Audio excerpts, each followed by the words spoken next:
very clear, and I think everyone agrees, that if there is a single reform that can fundamentally change the narrative of the Nigerian economy, it would be power, providing regular power. And I think that despite all of the issues, one thing that's clear is that we're very focused on ensuring that we're able to provide adequate power. Now, there are many problems, many issues, but we're trying to deal with them as systematically as possible. Let me just explain what the problem is. Many of the companies, many of the private sector companies that invested in the power sector, many of them simply do not have the resources. They don't have the resources to continually invest and continue to, continue to service equipment, meter, and do other things. That's one part of the problem. Of course, government itself has been remiss in some of the obligations that it owes several of these private sector individuals. But by and large, a major problem has been that the private sector individuals have not been able to invest adequately especially in distribution, in metering, so that everybody has a meter and all of those. But then the problem is a little more complicated. They complain that the reason why they don't have enough money is because we don't have what is called a cost-reflective tariff. In other words, they are paying more for producing power than they are being paid by the consumers. Now, that has led to two problems. First is that gas, which of course, as you know, is the main feedstock for all of our thermal stations, and we have more thermal stations than any other type of source of power. Now, gas has to be paid for.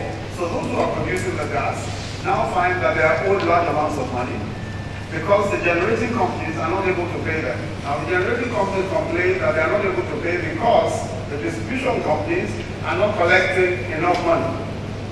Of course, the distribution companies say they are not collecting enough money because people are not paying enough. So we have a situation now where there is illiquidity in the chain. In other words, there isn't enough money to service the chain. So what the federal government has tried to do as a short term is first to introduce some liquidity into that chain by what it calls a payment assurance scheme. The World Bank and the federal government have come together to see how they can make the value chain more liquid in the short term. In other words, ensure that there is payment for gas so that the gas producers are continually able to supply gas, and that those who are generating can supply to discos, and of course discos can collect what they can, and so the value chain continues to work. Now that is a facility which, a CBN facility for about 701 billion naira. And this is the first payment, I believe was made just this month. I believe that's when the first payment was made this month. So the first payment has already been made, but we intend to do a reform of that sector. We think that we must do something about the sector as we use this payment assurance guarantee. We must at the same time reform the sector so that the sector is able to attract more investment and attract more capital. One of the key issues, and nobody likes to talk about it, is that there must be a cost-effective tariff. Without a cost-effective tariff, it will be impossible to sustain the power sector going forward. Refined petroleum products, as I close, refined petroleum products is crucial. At the moment, we spend over 30% of our foreign exchange on importing petroleum. Now, on importing refined petroleum products. Now that, of course, doesn't make sense, because why should a country that has petrol and so much of it not be able to refine its own petroleum products? The reason, of course, as you know, is that our refineries have been down for a long time. So what we're doing is trying to ensure that we bring in private capital into refineries so that more private people are building refineries. I mentioned about the Dangote refinery earlier. But then there are also other private sector initiatives in refinery. We have an arrangement called co-location, some private sector investors are putting in their own refineries in the same locations, sharing facilities with existing government refineries. And we think that that's a very quick way of getting refining up.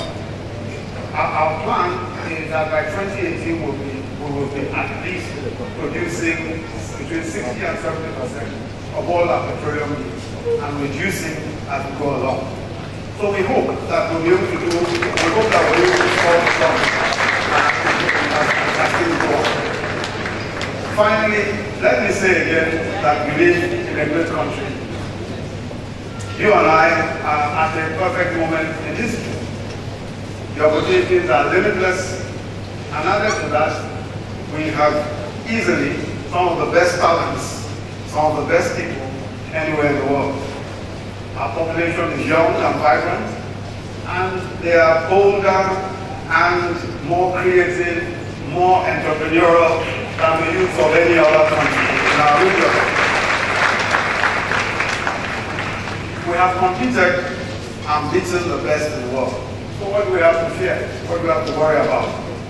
I very strongly believe that this generation, especially of young people, must not allow the failures of the past to hold it down or become an excuse for your own failure.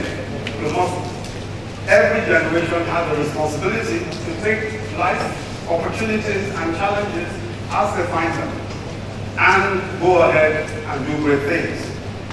So you here are no longer leaders of the future, because the future is already here. Thank you very much.